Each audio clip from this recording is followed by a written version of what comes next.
జీవితం కూడా మారిపోవాలా. అవును, ప్రభు అతని యందు ఆనందించాడు. అందరూ తిడుతున్నారు, అందరూ అనుకుంటున్నారు పాపాత్ముడైన మనుషుడు. వీరంటున్న మాటకి యేసు అంటున్న మాటకి చాలా తేడా ఉందండి. ఇతడు పాపాత్ముడైన మనుష్యుడు. ఇతని జీవితం మాకు తెలుసు, ఇతని బ్రతుకు తెలుసు, ఇతని మాట తీరు తెలుసు, ఇతని కఠినత్వం తెలుసు, ఇతని జీవిత విధానం అంతా కూడా మాకు తెలుసు. అంతే తెలుసు వారికి.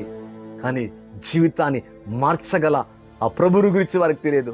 ఒక్క చూపుతో యేసయ్య మార్చివేశాడు. ఒక పిలుపుతోనే యేసయ్య తన జీవితాన్ని మార్చివేశాడు. రానగానే మరి చక్కగా సంతోషముతో చేర్చుకుంటున్నాడు. క్రీస్తునే చేర్చుకుంటున్నాడు, వెలుగైన దేవుణ్ణి చేర్చుకుంటున్నాడు, శరీరధారిగా వచ్చిన ఆ ప్రభునే చేర్చుకుంటున్నాడు. అందుకే ఆయన అందు ఆనందించాడు. లైవ్ ద్వారా నీ అందు, నీ కుటుంబం నందు, నీ పిల్లల యందు దేవుడు ఆనందిస్తున్నాడా? అయితే నువ్వు ఆయన కృప కొరకు కనిపెట్టాలా. ఆ వచ్చి ఆ రాకలో ఆయన కృప కొరకు కనిపెడతా ఉన్నాడు. ఇక్కడ బాధలో ఉన్నవా, సమస్యలో ఉన్నవా, ఇబ్బందులు ఉండవా? మరలా అంటున్నా, ఇలా ద్వారా ఈ సమస్యలన్నీ దేవుడు తీసివేయనుగాక.